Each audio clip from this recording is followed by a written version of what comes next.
Hello friends, good week. How are you? Vladimir here with you, and this is the weekly review for 12th of August 2012.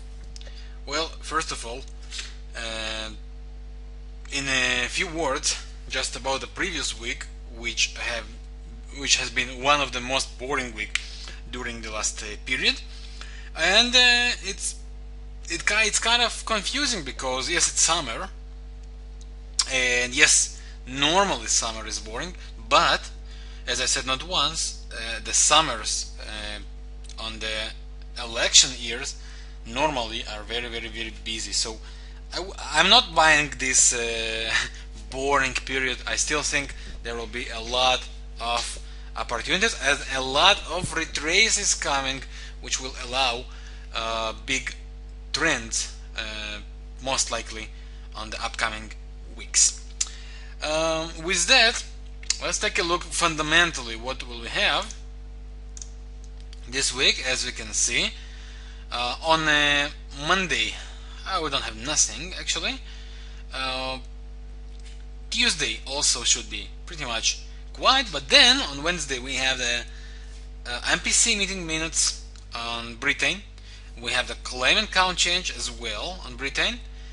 And very interesting will be on Thursday to see the Philadelphia Fed Manufacturing Index. As we saw that the federal budget just tightened on last Friday, which is very good news for US, and that's, for me, it will be very interesting to see what about Philadelphia and what the manufacturing index will show there on Thursday. As we know, Philadelphia is one of the most stable cities in US, and when the situation in Philadelphia is bad, normally it means something is wrong with US economy. Normally, that's why for Philadelphia we can see that it's very important. It needs to be released. And on Friday we have the consumer sentiment, which also is important. And with that, let's go for the upcoming weeks. On previous week, first of all, we discussed about several opportunities, while the first one was the Aussie Kiwi, and we said we should go and look to buy from the trend line, right, and the supports, as you remember, and we got the move. We got the move to the last resistance. Actually, I also talked about this pair on the blog. We also were talking about the Pound New Zealandian, which we should go and buy with the candle patterns, and we got the okay here. We discussed about the Aussie franc and Euro Australian, which should make the move, and this pair is pretty much on the same levels. I'll discuss about this week as well. And about this week, we have several things that still last with us from the previous time, and most likely will last for a few weeks, but we have to pay attention for them as they will be the one to make the move. So let's start. The first thing I want to talk about is a cross, a euro against the Canadian. Pay attention, friends. On monthly chart, we can go and see Bollinger Band's duplication, right? The duplication takes us around the 118, a little bit higher. On weekly chart, we can see a Bollinger Band's duplication, which meets us a little bit earlier, around 120. But on weekly chart, something very interesting happened. Pay attention. 3 weeks ago, we got inverted hammer, which means bears going out, right? The previous week finished with bullish hammer, which means investors, the bulls, get in. And now we got another bullish pattern, which is Marubozu, right? We can see that the week ended with a Marubozu, which means more bears going out. That's why, from my point of view, Euro Canadian is the one we should start to attack. For aggressive, you can begin your attack now. I would suggest with investor style. And 119, maybe 120 even, would be the next additional areas to watch. I do want to remind you that on the weekly chart there is wonderful harmonical pattern, which means, friends, within few weeks only, the Euro Canadian will begin the retrace up. That's why it's very relevant to start the attack. Oops, sorry, I confused the chart, and here we go. Okay, on daily chart we can see we have clear bullish divergence. So aggressively you can start the attack right now based on the weekly Marubozu and previous candles. Additional areas is around 118, then 120, sorry, and then 118. If you want to be more conservative, wait for the daily chart to make the candle pattern and then begin the attack. The trend line on the daily chart will be the first target, this one. Okay, the first target. The second target could go all the way to 134, which is here, and the weekly resistance and a weekly Marubozu, weekly harmonical pattern area 134. That's how I see the thing, and this, from my point of view, is wonderful pair to watch and to trade very soon. Then we have another opportunity, double opportunity. It's Aussie franc and Euro Aussie. Also two very interesting pairs. And as I said not once, we're coming to very edge. On a monthly chart we have band to band move, then double doji, now bullish candle. We are coming to extreme on a weekly chart. It doesn't mean that the pair cannot push a little bit higher. It can, it could, easily. But we have to pay attention that we have few resistances here around, right here, and we can see on the past how many times it holds. Right on the monthly chart we can see the monster levels. Okay, we can see here also overbought situation, right here on the stochastic as well, and we can see on the daily chart, which is the main chart we are going with, the divergence. Now this is clear continuing divergence, and this kind of divergences normally they could last longer before they make their retrace.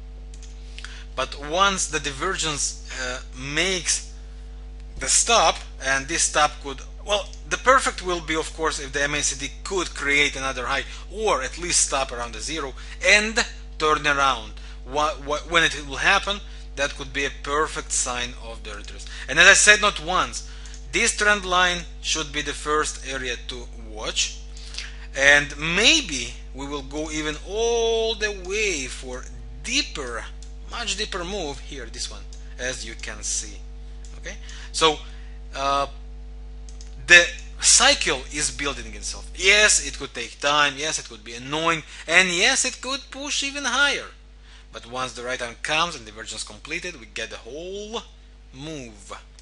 Okay, so definitely worth to be there. The only problem is the swap, which we will have to pay. But I always say that there is no enough swap we can pay as the potential move we can earn. So that's my opinion about this one. And of course, the Euro Australian, which is kind of a mirror to this pair. Wonderful opportunity as well. We can see this divergence. We can see the monthly monster divergence on the monthly chart. We can see the weekly chart monster low area. RSI is coming almost to over sold. Something strong should happen and would happen, only question of time. And the retrace will happen. That's my opinion about this pair. The next one, okay, we should go and watch would be the Canadian against the franc. Not a pair I normally look at, but also very interesting situation. Let me just find this one. Here we go. Okay, if we take a look on the weekly chart, okay, after an up move we get a sideways, now another push up. We can take a look that we have very strong resistances above the 0.99, right? Very strong resistance. Then we have a little bit higher around the 102, as we can see, right? Then even a little bit higher here. We are coming to the edge. This is the weekly chart. Of the whole down move, this is perfect, this down move. this area, okay, is around 76.4 Fibonacci level. Also very, very powerful situation. We are over both RSI. If it pushed higher, could come and be extreme. Weekly chart has divergence. Weekly chart could go and have a Bollinger Band duplication, and daily chart has wonderful divergence to watch. This is actually the opposite to the Euro Canadian, which we saw. Wonderful, with resistances, with everything. Cycle should come and will come soon. We have a wonderful strong trend line, which will be the target to watch. Once the area is coming, it could come from here as we discussed, or go a little bit higher and then the whole down move like this. Okay, only question of time until the cycle is building and the whole down move starts.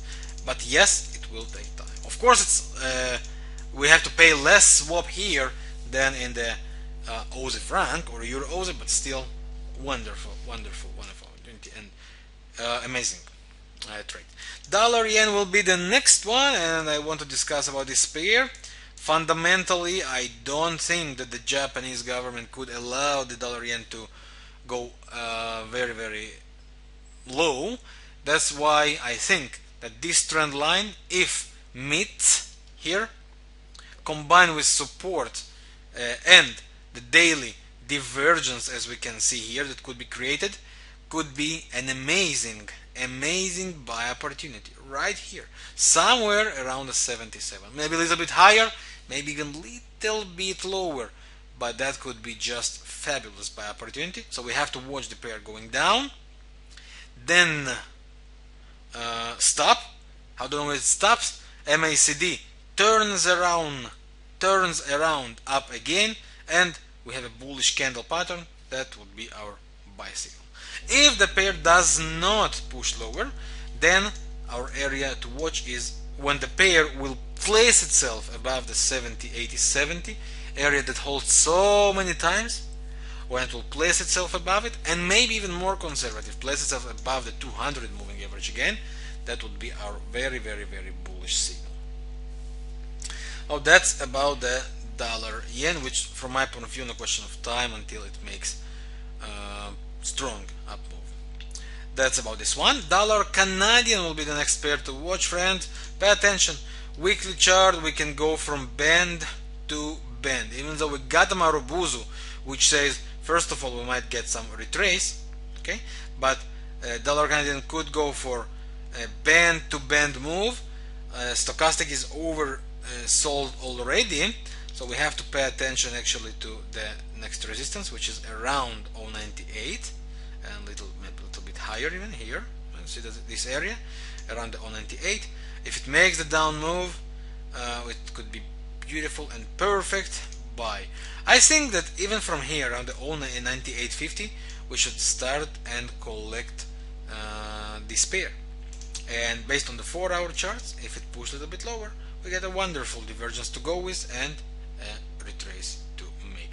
Now on Friday, after the bad news for Canada, the pair still went low, and for me it means that now we have a trend line, which for conservative attacks, once it will be broken, then could be a wonderful buy again. Dollar Canadian, it is. Pay attention for this pair, friends. Now, in few words, I want to discuss about the euro dollar. If you watch the post on the blog, I said euro dollar should be bought here on the intraday from this trend line, the support, and now two things could happen. First thing is it breaks this flag, places itself above the resistance, which is 123.20, 123.30, places itself above it and push higher back to 124.30 again, or maybe even this time for the desired 126 area. That's for bulls. For bears, we need to wait for a break below this area, the 122.30. If it breaks this channel and the support down, that could be the opening for the next down move. So we have double option for the euro dollar to happen on the very beginning of the week. Pay attention for that. Another interesting pair to watch will be the New Zealandian dollar, which on the daily chart created for us a bullish, see that, a bullish hammer, but MACD slope is bearish, RSI slope is bearish, stochastic is bearish. This kind of candle could be the wonderful trap. It could be reliable, but it could be at the same time very wonderful, very strong trap, because from here it could push higher to own 82.70, the area we should look for another sell, or it could be just a trap to get in some buyers and then break below the support and the area it stopped on, the 0.8085 or 0.8080, break below that and push down again to the 200 moving average or even lower. That's why pay attention for this pattern. If the next candle also bullish and we continue higher, then 0.8270 could be the area to watch. But if it retraces on the same, in the day after that or 2 days after that, and breaks below the 0.8075 or 0.80 or 0.8085, that's a range, then consider the continuation down move. Right? That's about the New Zealand dollar. And in a few words about the indices, which, as I said not once, are still neutral for a long run. On the weekly chart, we can see potential double tops everywhere. S&P, Nasdaq, Dow. That could be a sign that the retrace is coming, or that could be a sign that we are going for a little bit new highs before the retrace is coming. As I said, with the indices, so far I'm not dealing with. But one thing is clear: we do not need QE number 3. What is little bit frustrating, or I don't know, surprising, that the last up moves are actually word based. Okay?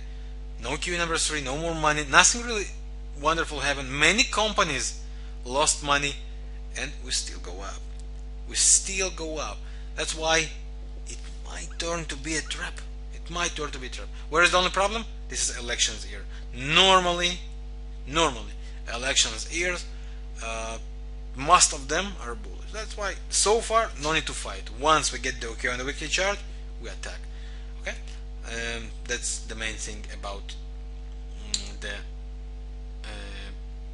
indices. And as I discussed this week on the blog about the oil, look for sales.